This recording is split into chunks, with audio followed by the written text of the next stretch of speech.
Buen día, profesor Guillermo. Buenos. ¿Qué tal? Buen día, Serafín. ¿Cómo andás? Dale. Entonces, aguardaremos más 9 minutos para iniciar. Bueno, Perfecto, no hay ningún problema. gracias. Ya.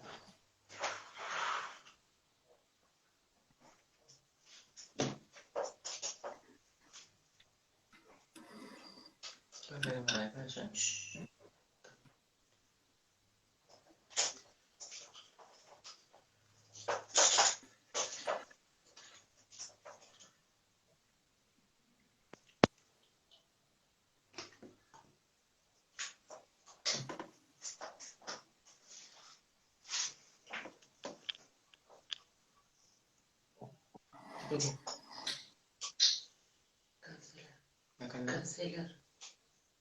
No tenemos nada, bien.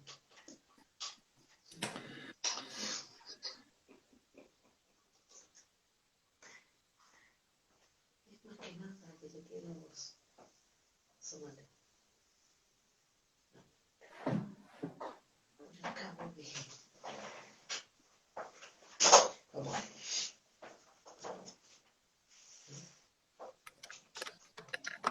Para que te quede la voz. Si lo pongo muy cerca, te buscan el corte.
Capaz de ser rico y todo, ¿no? Ya.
¿Y esto qué es acá? ¿Qué es ese? Me parece que me pasa. ¿Qué pone ahí arriba? Ah, ok. Ujú. O allá. O la compu.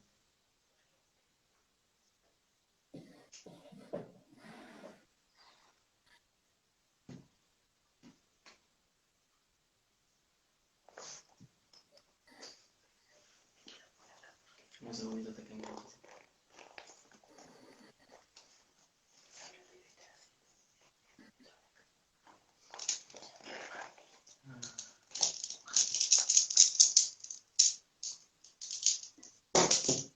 Se hace falta. Explica.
Buen día, buen día.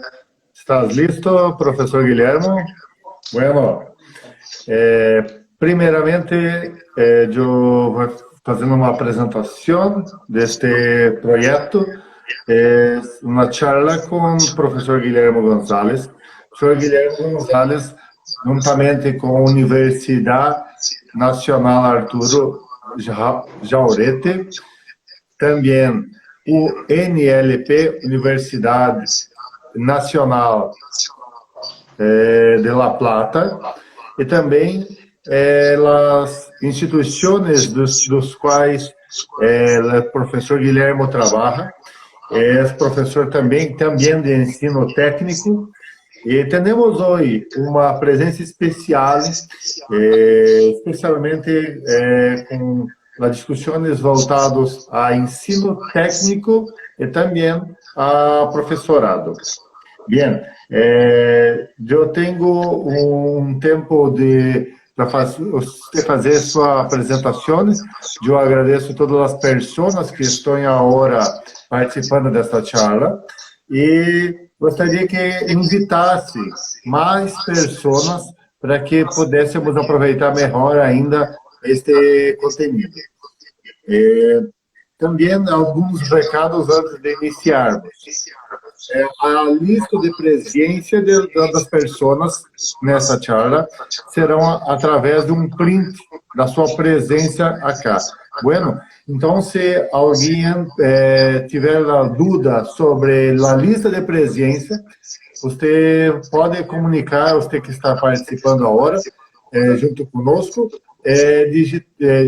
digitando abaixo, que será a presença será através da verificação da passagem durante esta charla. Também, para necessidade de certificação, será solamente para as pessoas que preencherem os dados. Se você necessita do link, manda um direct para @KleberSerafim. Também este projeto ficará disponível em YouTube. Canal do YouTube, eu vou agora colocar aqui embaixo. Canal do YouTube, Educação Kleber Serafim. Entra no canal do YouTube e se inscreve. E também gostaria de invitar para seguir o perfil dos quais estamos agora participando, o @prepara.enem.if, onde faremos as divulgações de vários trabalhos internacionais. Bom dia, professor Guilherme. Faça a sua apresentação, por gentileza. Bien, ¿qué tal? Buenos días. Espero que todos se encuentren bien en esta situación tan particular que nos toca atravesar a nivel mundial. Y bueno, estoy muy agradecido por esta invitación que me hizo Serafín. Nosotros nos conocimos acá en Argentina, en una universidad en Tandil, cuando fuimos a contactarnos con otros profesores de Latinoamérica que nos han hablado, y de Francia también en ese momento, que nos han hablado acerca de algunas dinámicas educativas. Pasamos unos días muy lindos y allí fue donde nos hemos conocido, ¿no es cierto? Tomamos un par de cursos juntos y bueno, esto de hace unos cuantos años y seguimos trabajando, tratando siempre de mejorar algún aspecto, hacer otro aporte, ¿no es cierto?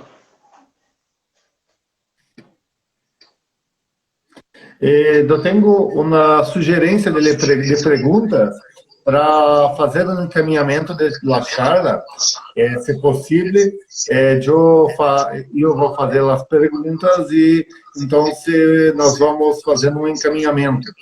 E a primeira questão seria: todos os dias, independente da matéria e do ano, se dão cita el professor e os estudantes. Todos os demás vêm depois, a vida, a aula. Como você entende a compreensão deste aspecto para o processo de educação? Bueno, nos pasa que cotidianamente, cuando vamos a la escuela, los docentes generalmente trabajamos en un aula durante un periodo de tiempo y pasamos a otro aula durante otro periodo de tiempo donde damos otra clase. Muchas veces vamos de una escuela a la otra, ¿sí? Eso no sé cómo se da allá, Serafín, pero acá el docente, hasta que se consolida en alguna escuela, se encuentra trabajando en 2 escuelas, 3 escuelas, 4 escuelas, llega a trabajar hasta en 10 escuelas, y entonces está 2 horas en un colegio y se va rápidamente y está 2 horas en otro colegio. Y bueno, eso tiene sus pros y sus contras, ¿no? Pero más allá de eso, un docente puede incluso repetir la misma clase 2 veces, 3 veces en el día, 4 veces en el día. Y sin embargo, las dinámicas que se dan, esa relación, puede cambiar y mucho. Y esto ya está estudiado hace muchos años, ¿no es cierto? Yo soy un candidato muy presto para investigar cosas nuevas, pero también rescato lo que se ha estudiado en otras épocas.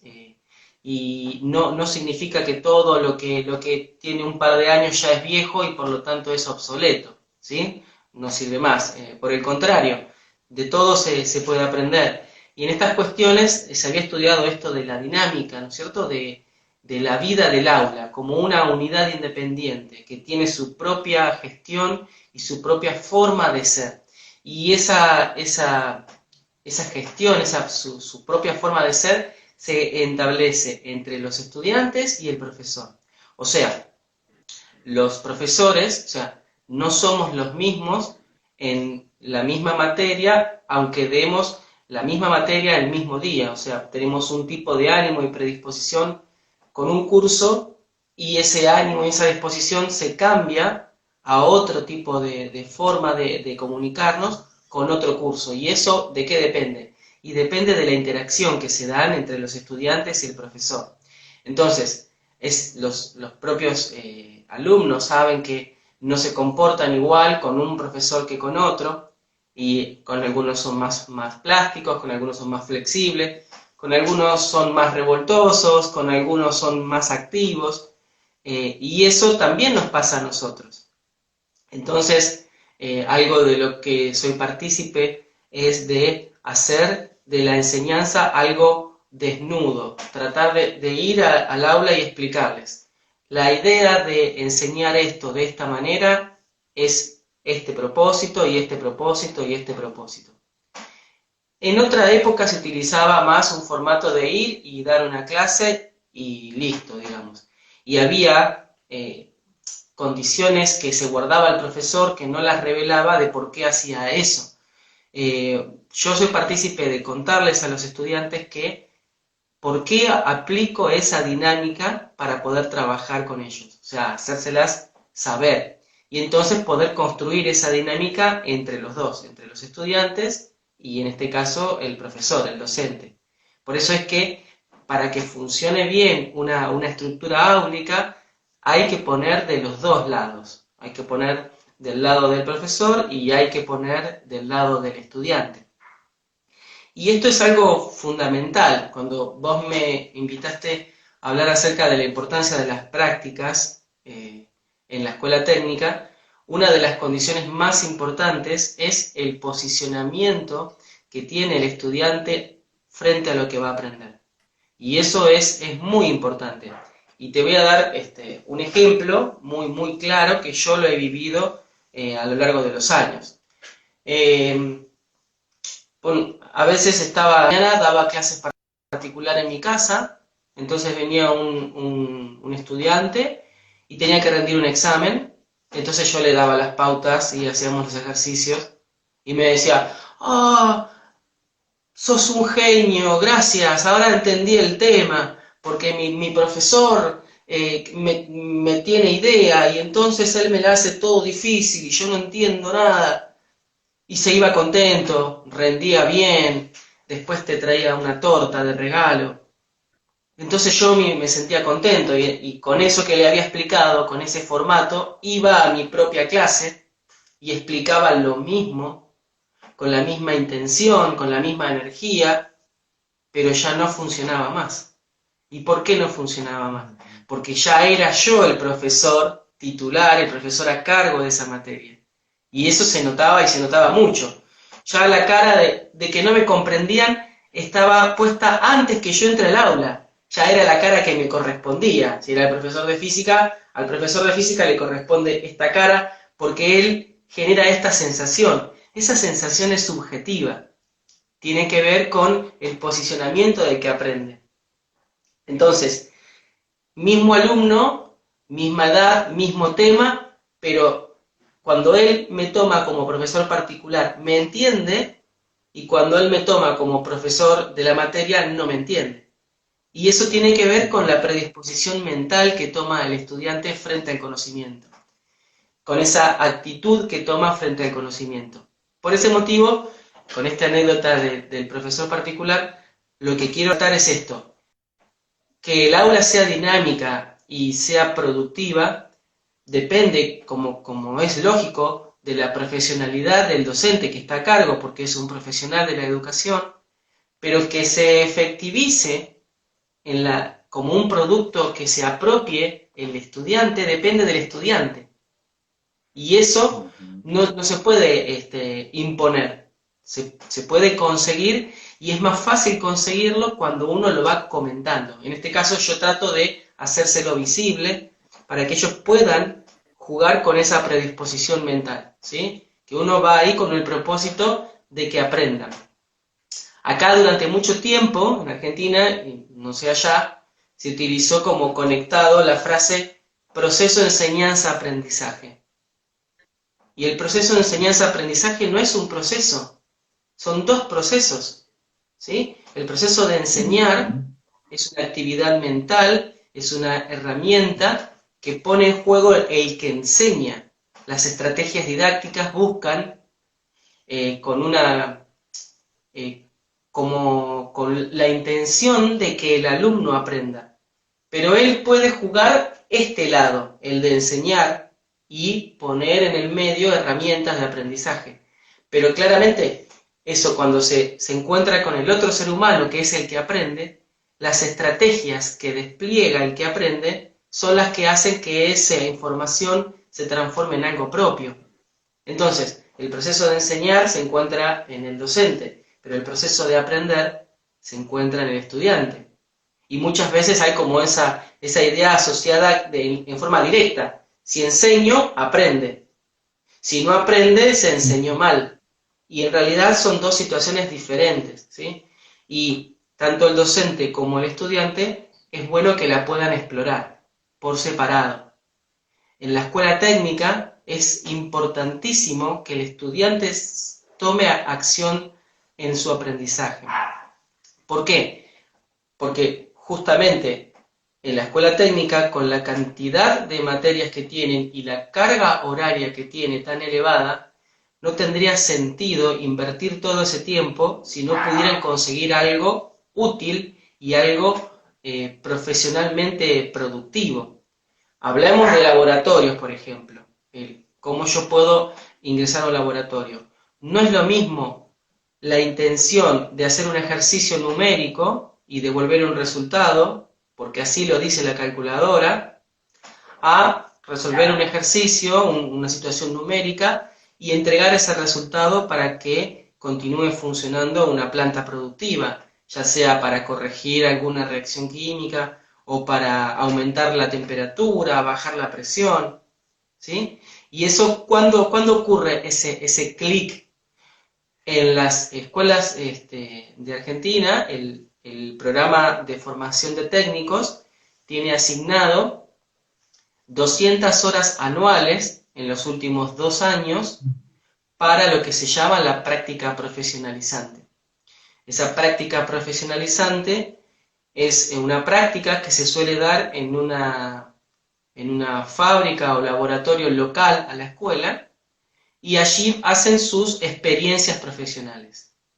Se podría hacer lo mismo cuando no hay suficientes fábricas para poder recibir a todos los estudiantes, se podría hacer lo mismo en la escuela, pero no en una situación áulica, sino diseñando un espacio donde se simule la producción de determinado producto o donde se simule una planta que funciona para tal o cual propósito, que puede ir desde el separado de aceites industriales hasta la producción de mermelada.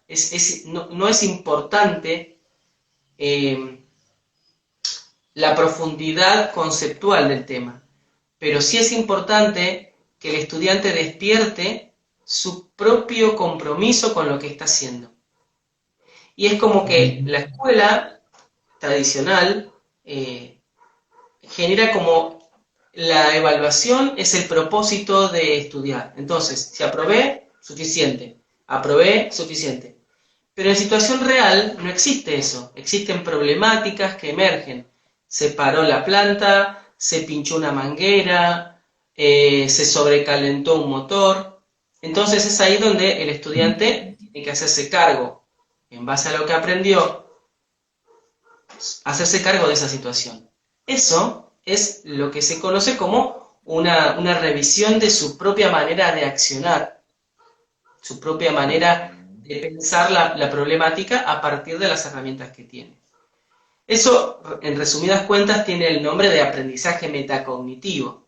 O sea, hacer un chequeo, ¿no es cierto?, de eso que él sabe y cómo puede usarlo y cómo puede aprender otras cosas. Ese aprendizaje metacognitivo es, para mí, crucial enseñarlo desde los primeros años, en esto de decirle cómo estás pensando este problema, o para qué lo estás haciendo, para qué te puede servir, y cómo lo podés vincular con otras cuestiones, ¿sí? Nos pasa que te dice un estudiante de secundario, eso no me lo acuerdo porque lo aprendí el año pasado. Y vos decís, bueno, pero el año pasado no es tanto tiempo. Bueno, pero ya quedó en el bloque año pasado. Y pasa en la facultad que vos estás presentando un problema de química analítica y le pones un ácido orgánico. Y te dicen, es orgánico, ya no lo puedo pensar porque es de la materia química orgánica y esta materia es química analítica. Entonces, muchas veces, sin intención, solemos fraccionar los conocimientos, cuando en realidad los anteojos con los que vemos la realidad es uno solo y deberíamos aprovechar todos los canales de información que tenemos disponibles. Eso para mí es importantísimo a la hora de hablar fundamentalmente de un futuro técnico, ¿sí? Porque él tiene que resolver situaciones emergentes para las cuales ocurren en un momento determinado en forma imprevista y tiene que poder articular su forma de pensar. Por eso es importante hacer visible la manera de pensar. Un modelo de manera de pensar. Está claro que hemos atravesado muchos modelos de manera de pensar. Hoy por hoy es más factible inclinarse más por uno que por otro, porque la neurociencia y la tecnología aplicada a esa neurociencia nos ha llevado de teorías del aprendizaje a modelos que se corroboran en la realidad, se pueden medir. Entonces, es más fácil orientar el pensamiento cuando uno puede entender cuáles son los canales, ¿no es cierto?, que se despiertan a la hora de tratar de aprender. Uno de los últimos libros que habla justamente de tratar de aprender dice, no es importante la cantidad de neuronas que una persona tenga, lo importante es la cantidad de sinapsis que pueda hacer con esas neuronas que tiene. Y esas sinapsis se activan cuando una persona aprende y se refuerzan y pasan de hacer un camino difícil a una pequeña calle de acción y después esa pequeña calle se transforma en una avenida. Entonces la manera de pensar se empieza como a hacer más fluida. Bueno, ¿estoy siendo más inteligente? Sí, efectivamente. ¿Por qué? Porque estás conectando más y la red que atrapa la información de afuera se vuelve más efectiva, atrapa cada vez más y sos cada vez más ágil para resolver problemas. Esto pasa cuando una persona aprende. ¿Pero qué es importante para aprender? Activar las dos partes a grandes rasgos del funcionamiento cerebral, el lógico y necesariamente el emocional. Y en ese emocional está esto que te decía al principio, ¿no? El compromiso y el sentido. Si uno no le da sentido, no es significativo, como se decía hace tiempo, el aprendizaje es significativo. Entonces, una parte del cerebro va a procesar la lógica que está involucrada en ese ejercicio. Pero la parte emocional con la que uno enfrenta el ejercicio, la parte de compromiso, le va a dar vigencia en el tiempo, lo va a hacer memorable, reproducible, recordable. ¿Se entiende? Es como decir, para entender un poema se necesita de una parte del pensamiento, el pensamiento que se vincula con lo emotivo, pero para recuperarlo en la mente, para no perderlo, se necesita de la parte lógica de la estructura del lenguaje. Entonces, las dos formas son indispensables, ¿sí? No sirve ni el profesor que solo da los números, ni el profesor que es buena onda, que solamente cuenta chistes y que entonces lo recuerdo como que era un profesor chistoso. Necesitamos las dos cosas que funcionen juntas. ¿Sí? No sé si eso te responde a esto de la interacción que me estabas preguntando. Bueno, la, Algumas pessoas colocaram perguntas aqui. Não sei se você quer comentar agora ou deixamos para o final. Uma das perguntas de Débora Garrido: como os colégios públicos de Argentina estão levando a quarentena? Você também estão fazendo a ensinança à distância ou as classes presenciais de alguma maneira já volverão? Você quer comentar agora ou quer deixar para Sí, sí, depois? sí, no hay problema. Yo tengo concentrado hoy por hoy toda mi enseñanza secundaria en una sola escuela, que es una escuela técnica. Y bueno, esto no lo comenté, pero yo soy técnico químico también. O sea que he atravesado esta modalidad y tengo todos mis recuerdos de cuando yo era estudiante de una escuela técnica. De hecho, he dado clase en la escuela técnica en la que yo me formé y he compartido materias con gran orgullo con profesores que me enseñaron a mí cómo se escribía el primer elemento que yo representé. O sea que para mí el vínculo con la escuela técnica es muy importante.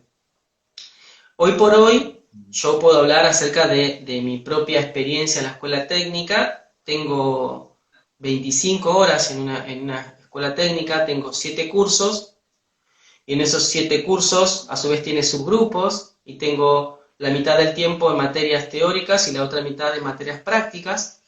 Tengo alumnos de segundo, de tercero, de cuarto, de quinto y de sexto año. La conectividad local me ha permitido a mí tener aproximadamente el 30-40% de los alumnos que pueden llegar a vincularse por medios virtuales. El colegio les ha hecho llegar en algunos casos unos cuadernillos que han preparado el Ministerio de Educación que sirven para hacer una contingencia de contenidos a distancia. En teoría esos materiales son de autoaprendizaje. A mí no me han llegado porque yo estoy aislado y no me han llegado. Frente a los estudiantes que sí se conectan, sí estoy trabajando con ellos y es importante rescatar la forma con la cual me estoy comunicando con ellos. Por suerte, para nosotros, los profesores, nos ha permitido la cuarentena poder conectarnos a varios cursos que en otras situaciones no lo hubiéramos podido hacer. O sea, he tenido un curso que se hizo en México a través de la virtualidad, un curso que se hizo en Colombia, uno que se hizo en España, y mis grandes teóricos que yo he leído en la facultad los he podido escuchar a través de esta virtualidad. Así que todos han visto esto como positivo. Era momento de poder romper la idea de los contenidos de la materia como esa gran cantidad de contenidos que había que ver sí o sí.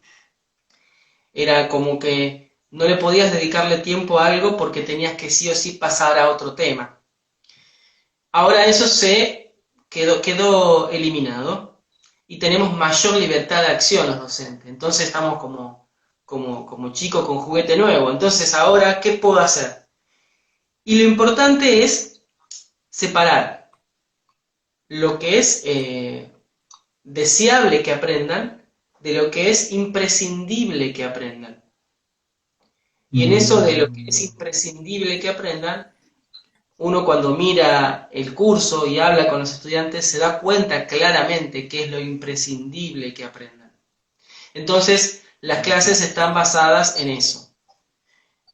Alumnos de cuarto año ya han presentado informes y les han corregido acerca de la solubilidad, pero todavía no tienen una idea de cómo es la molécula de agua y por qué tiene esa forma de Mickey, que tiene el oxígeno y los dos hidrógenos, y qué está pasando en esa solubilidad.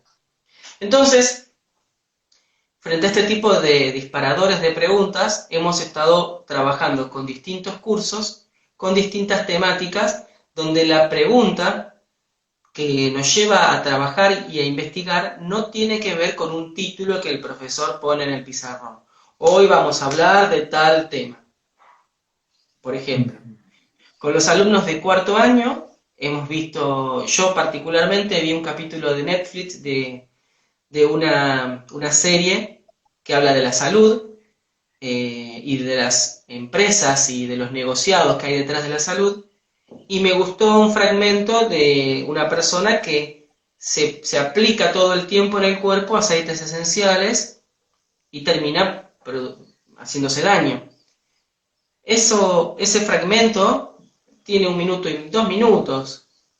Con eso utilizamos para disparar cuestiones que nos hagan pensar, ¿no? Que no seamos repetidores de frases que son vacías, como que, si es esencial es bueno, si es like es bueno, si es orgánico es bueno, todo lo que tiene química es malo, y hemos ido a indagación de publicidades.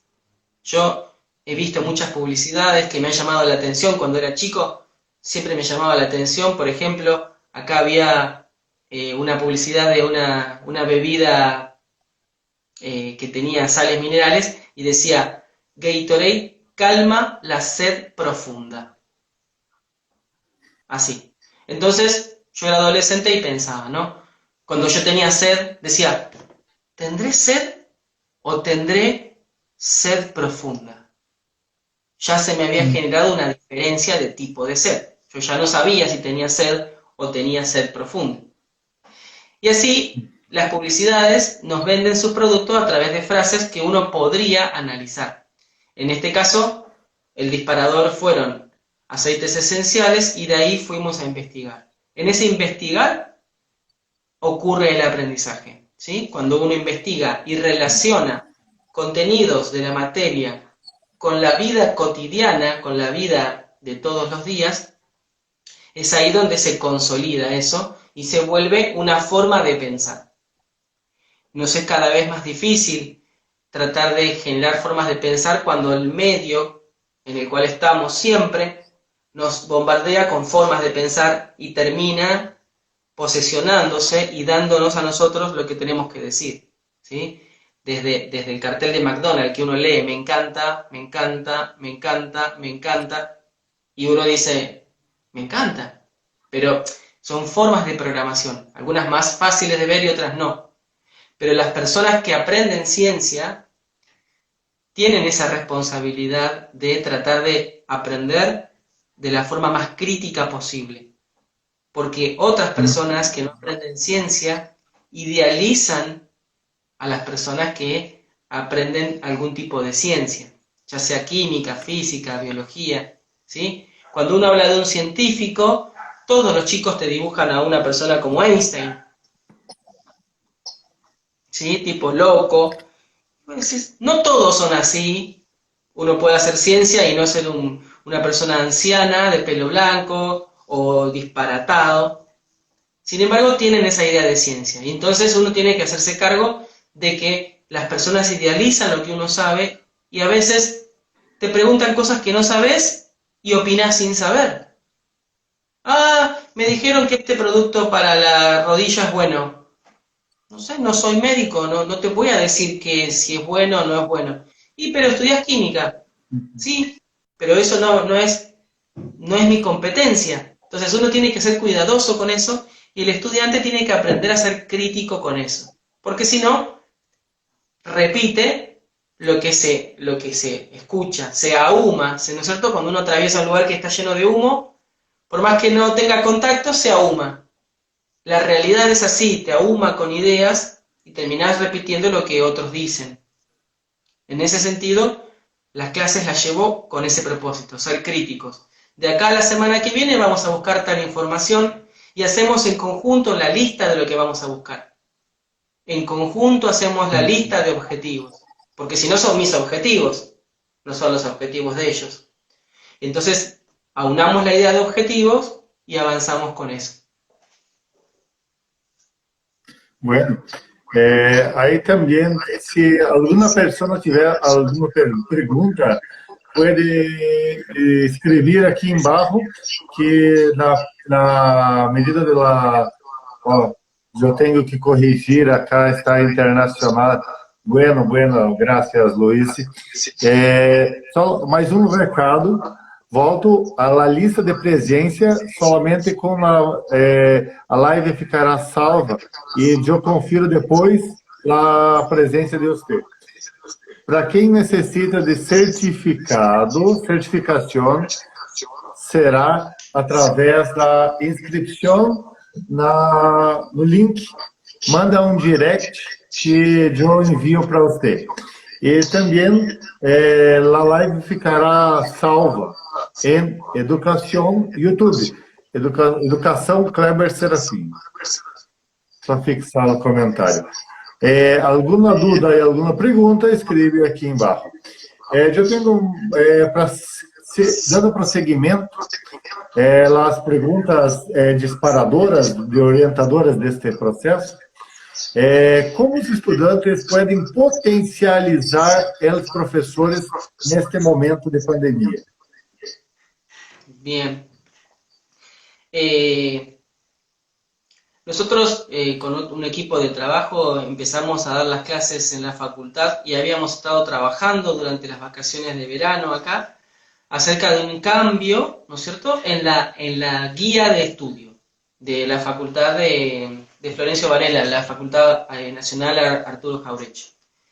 Y este mismo propósito que yo comento, y es a su vez un propósito que yo lo vivo personalmente, de hacer explícito la manera en la cual un docente brinda lo poco o mucho que sabe para que el estudiante entienda por qué es tal tema o por qué se da de tal forma y pueda proponer entonces algún cambio. Con ese propósito hicimos un cambio en la guía de estudio, completamente distinto a cualquier otra guía que yo haya visto por lo menos acá en Argentina, donde se les iba hablando acerca de por qué se enseñaba tal tema y por qué tenemos más de un punto de vista para expresar un contenido. Eso se va perdiendo mucho en la facultad. Cuando yo iba a los primeros años de la facultad, el profesor de la materia venía a las 8, daba clase de 8 a 9 y se iba. Y después ibas al trabajo práctico. Era lo que se llamaba la clase magistral, ¿no es cierto? Que era prácticamente muchas veces un monólogo, donde el docente hablaba y después se iba. Con un formato de una concepción del aprendizaje al estilo tabula rasa, como se decía, la tabla rasa. Yo le explico todo esto se calca, se copia directamente en la mente del estudiante y después en el trabajo práctico hace los ejercicios. Más o menos condimento fue una forma de pensar la enseñanza y el aprendizaje y fue una forma de enseñar en la facultad. Y hoy por hoy, incluso algunos vestigios se mantienen. Y por eso un profesor que está hablando puede decir algo que no está muy bien y los ayudantes diplomados o incluso el ayudante alumno no se atreve a corregirlo. Y eso está mal, eso no le hace bien ni a la ciencia, ni a la enseñanza, ni al aprendizaje. Entonces, es importante ayudar al profesor en muchos aspectos, también a mejorar. Y en esto de preparar un material nuevo, nos encontró la cuarentena y tuvimos que empezar a hacer videos. Y no estábamos preparados. Yo sé que vos, Serafín, sos más activo con las clases grabadas y con videoclases, pero yo, por ejemplo, no lo era tanto. Y en ese caso tuvimos que grabar información. Entonces, a muchos docentes, en principio, nos costó ingresar a este formato y tratar de ser efectivos en la enseñanza. Y lamentablemente, a muchos docentes se nos tildó en sus inicios como no buenos docentes por no manejar bien determinado formato digital. O sea, no es lo mismo una cosa que la otra. Entonces, en ese sentido, se me ocurrió buscar qué tan importante es el trabajar con la otra persona en directo, cuánto contribuye, ¿sí? Porque todas las cuestiones hay que ponerlas en situación de análisis. Después voy a comentar otra acerca de la importancia de la educación a distancia también, que estuve investigando. En este caso, ¿cómo el estudiante puede potenciar al profesor? En primera medida, habilitando la cámara. ¿Por qué? Entendemos que la situación actual es distinta, y una cosa es el aula y otra muy distinta es la casa de cada uno, que puede tener o no comodidad o intimidad para poder abrir una cámara. Que por ahí la situación es que está la familia y el gato y el perro y los hermanos que pasan por atrás y uno por ahí no se presta a abrir la cámara. Pero en la medida de lo posible es importante para el profesor que el estudiante conecte su cámara, porque hay una cuestión de sincronicidad que necesitamos para poder pensar. Si ustedes quieren una clase activa, una clase que no sea la lectura de un programa tipo Loquendo, que lee un párrafo armado, necesitas devolverle humanidad al profesor. Y para eso, esta persona necesita entender que está hablando con otra persona. Hay personas que están más acostumbradas y pueden hablar solo a la cámara. Pero si ustedes, como el estudiante, quiere que la información se adecue a su aprendizaje, necesita el feedback. Y ese feedback se da en parte por lo que dice, en parte por lo que escribe, y mucho por lo que dice su cara. Eso es increíble, pero es real. Nosotros, los seres humanos, de los receptores de color, tenemos 62% asociados al color rojo.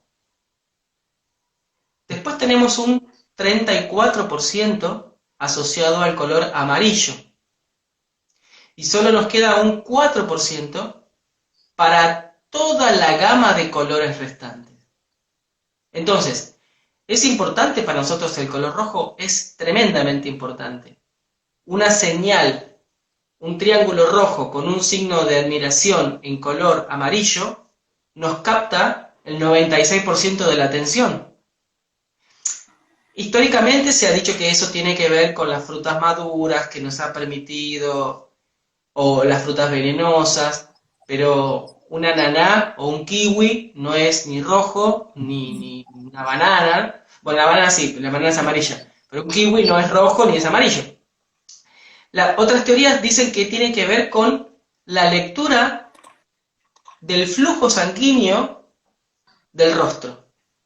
Los primates que fueron desarrollando mayor capacidad comunicativa y colaborativa fueron descubriendo parte de su cara, su pelo fue cambiando, y se entiende, como una teoría bastante factible, que vemos el rojo para poder leer la intención del otro. O sea, en definitiva, saber si lo estoy haciendo enojar, si lo estoy haciendo avergonzar, porque puedo leer rápidamente el cambio de tonalidad en la cara. A ese nivel es importante.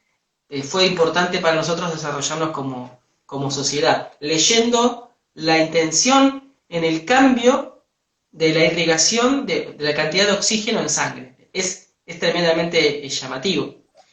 Y los chicos, por ejemplo, los chicos chiquitos, se los puede engañar un poquito con la imagen de la madre en una foto, muy brevemente, pero después se le puede poner la imagen de la mamá grabada y que le hable, y entonces el chico deja de llorar. Pero el chico, ni bien le entrega un gesto a la madre y no se sincroniza con una devolución de la madre, automáticamente se desvincula de la imagen de la madre. O sea, es importante para los chicos la sincronicidad con el otro ser humano para no sentirse solo. Y a nosotros como docentes, somos seres humanos, tienen que llegar a creernos que somos seres humanos, porque a veces piensan de que vamos a nuestra casa y nos apagamos y nos ponemos en la pared y quedamos ahí. Necesitamos también esta devolución. Por eso es importante, una forma de colaborar con el profesor en esta situación en particular, es abrirle la cámara y poder charlar. ¿sí? Bueno. Agora nós temos uma necessidade de reiniciar a charla através do Instagram, porque temos solamente uma hora de cada sessão. Então, você convida agora todas as pessoas que estão aqui agora. Eu vai solamente encerrar e em 10 segundos ela estará novamente aberta para darmos continuação. Temos mais uns 30, 40 minutos para a finalização desta sessão hoje. E amanhã de manhã, às 9h30, teremos uma continuação. Só antes, eu vou ler um comentário do professor Roger. Ele comentou, sobre a questão das câmeras, temos um problema com as leis e os usos das imagens de menores. É uma pena, pois sim, é muito importante a interação imagética. Só para comentar, eu vou encerrar agora a hora e abrir em 10 segundos.